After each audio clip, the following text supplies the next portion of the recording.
Hello friends, मैं विशाल रावल स्वागत करता हूं आपका फॉर्चून मैग्नेट पे।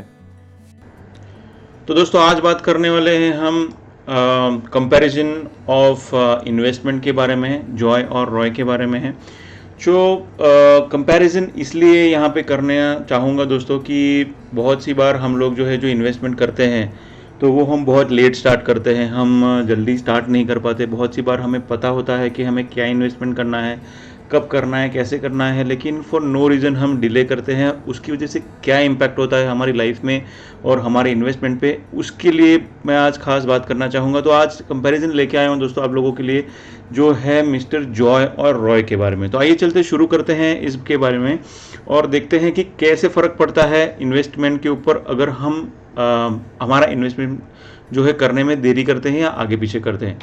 सबसे पहले बात करते हैं मिस्टर जॉय के बारे में। जॉय जो है वो उनकी एज 25 है और उन्होंने भी इन्वेस्टमेंट किया अराउंड 10,000 रुपीज़ पर ईयर के हिसाब से, और उनका इन्वेस्टमेंट जो है वो 10 साल वो करते हैं और उनको उनकी जो मैच्योरिटी वैल्यू है दोस्तों वो मिलते around 35,11,292 rupees at the age of 60 जब उनका रिटायरमेंट होता है।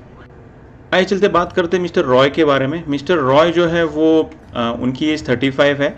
उन्होंने भी लगभग सेम इन्वेस्टमेंट किया 10,000 रुपये पर साल, और उनका इन्वेस्टमेंट 10 ईयर रहा है 25 साल, जो कि 15 साल मिस्टर जॉय के इन्वेस्टमेंट 10 ईयर से ज़्यादा है। लेकिन उनको जो रिटायरमेंट मैच्योरिटी पे मिलती है वो एकदम आधे से भी कम है, 15,03,000 रुपये। ठीक है, आइए देखते हैं क्या फ़र्क है अगर देखेंगे यहाँ पे कंपैरिजन के अंदर। जॉय जो है उनका भी यहाँ पे जो इन्वेस्टेड अमाउंट है वो 1,10,000 रुपये है, और जबकि मिस्टर रॉय है, ठीक है, उनका जो इन्वेस्टमेंट अमाउंट है 2,60,000 रुपये है। और आप फ़र्क देखिए कि उनका जो इन्वेस्टमेंट अमाउंट है वो डबल से ज़्यादा है, लेकिन उनका जो रिटर्न है, ठीक है, वो आधे से कम है। तो यहाँ दोस्तों कंपाउंडिंग काम करता है। आइए देखते हैं इसको। मैंने एक्सेल में कंपैरिजन किया है, बहुत ही इंटरेस्टिंग ये कंपैरिजन है, हो सकता है शायद आपको पसंद आएगा। तो यहाँ पे आप देखोगे 2020 को मैंने आज एज ऑन टुडे कंपेयर किया है, और उनकी एज है मिस्टर जॉय की 25 साल, और ये 60 साल तक मैंने कंपैरिजन किया है, और साल ईयर ऑन ईयर 10,000 रुपीज़ हर साल इन्वेस्ट कर रहे हैं यहाँ पे। और यहाँ पे मैंने 12% के हिसाब से उसको कैलकुलेट किया है, और वो हर साल बढ़ते आप देखोगे तो उनका जो टोटल इन्वेस्टमेंट हो जाता है 35,11,292 रुपये। इसी तरफ यहाँ पे मिस्टर रॉय है। ठीक है दोस्तों, यहाँ पे कहना चाहूँगा कि 10 साल के बाद में इन्होंने कोई इन्वेस्टमेंट नहीं किया। आप देखिए, पहले 10 साल सिर्फ उन्होंने इन्वेस्टमेंट किया, ठीक है, 2020 टू 2030, उसके बाद में कोई इन्वेस्टमेंट नहीं किया। यहाँ पे इन्वेस्टमेंट स्टॉप कर दिया उन्होंने। उसके बिल्कुल उलट अगर 10 साल जो है मिस्टर रॉय ने वेस्ट कर दिए हैं यहाँ पे, कुछ और चीज़ों में शायद उन्होंने पैसा लगा लिया होगा आपका, या फिर कोई इन्वेस्टमेंट करी नहीं, और 2030 से उन्होंने इन्वेस्टमेंट स्टार्ट की यहाँ पे उनकी, और ये इन्वेस्टमेंट चलती रही 2055 तक, यानी कि 25 साल। ठीक है, अब आप देखोगे कि ये उनका जो इन्वेस्टमेंट है वो मिस्टर जॉय से डबल से ज़्यादा है, और उनका रिटर्न जो है यहाँ पे आप देखोगे तो आधे से कम है। दोस्तों ये यहाँ पे बहुत बड़ा लॉस हो जाता है। यहाँ पे हमें कंपाउंडिंग के अंदर बहुत ज़्यादा नुकसान होता है अगर हम कंपाउंडिंग का बेनिफिट नहीं लेते हैं। तो यहाँ पे हमने ये करना है कि जितना हो सके उतना जल्दी स्टार्ट करना है।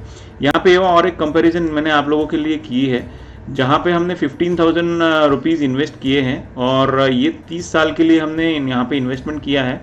और यहाँ पे आप देखोगे कि ये फ्रॉम 1 to 30 किया है, तब भी आप देखोगे यहाँ पे आपको जो पिछले अराउंड 15 साल तक अगर आपने कोई इन्वेस्टमेंट नहीं की यहाँ पे, और यहाँ पे एंड तक की, तो आप देखोगे फ़र्क बहुत कम है। तो दोस्तों ये फ़र्क पड़ जाता है कंपाउंडिंग की वजह से, और कंपाउंडिंग जो है बहुत ही ज़्यादा ज़रूरी है। अगर हमने कंपाउंडिंग को हमारे इन्वेस्टमेंट के अंदर हमने इन्वॉल्व नहीं किया तो कंपाउंडिंग जो है हमारा दोस्त की जगह पे दुश्मन बन जाता है दोस्तों। सो यही है कंपाउंडिंग का सबसे बड़ा फैक्ट है। Compounding is known as 8th wonder of the world. मेरे पहले की वीडियो के अंदर भी मैंने बहुत सी बार बताया है। अगर आपने पहले मेरे इन्वेस्टमेंट के वीडियो नहीं देखे हैं जो फाइनेंशियल प्लानिंग के बारे में, सो आपको यहाँ पे ऊपर में you can just click it and you can get link from there.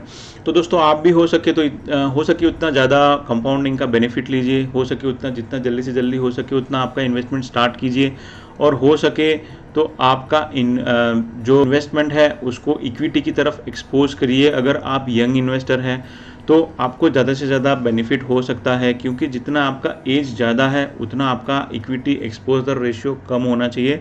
मिसाल के तौर पे अगर आपकी एज 100 साल हम कैलकुलेट करते हैं और 100 - 25, तो आपने 75% आपका इक्विटी रेशियो होना चाहिए और 25% आपका डेट फंड रेशियो होना चाहिए। अगर उसी के उलट अगर आपका एज 75 ईयर्स है, सो 100 - 75 करते हैं हम, तो आपका 25% इक्विटी रेशियो होना चाहिए और आपका 75% दोस्तों डेट रेशियो होना चाहिए।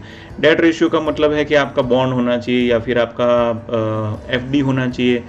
इक्विटी का एक्सपोजर नहीं होना चाहिए, क्योंकि उससे क्या होता है, जितना आपका एज ज़्यादा है उतना आपका रिस्क एपिटाइट कम होते जाता है, और उसी की वजह से आपका जो है आपका हो सकता है कि आपको लॉस हो जाए और आप टाइमिंग ना ज़्यादा दे सकें मार्केट को। इसीलिए इस तरह से कैलकुलेट किया जाता है दोस्तों।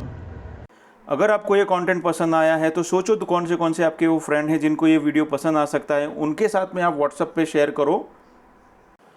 अगर आपको वीडियो अच्छा लगा है तो लाइक करके एनकरेज करिए। सब्सक्राइब नहीं किया है तो गोल बटन को दबा करके सब्सक्राइब कर लीजिए और बेल आइकन को दबा दीजिए ताकि आने वाली नोटिफिकेशन मिलती रहे। Thank you so much for watching this video, और हमारे साथ जुड़े रहने के लिए बहुत बहुत धन्यवाद।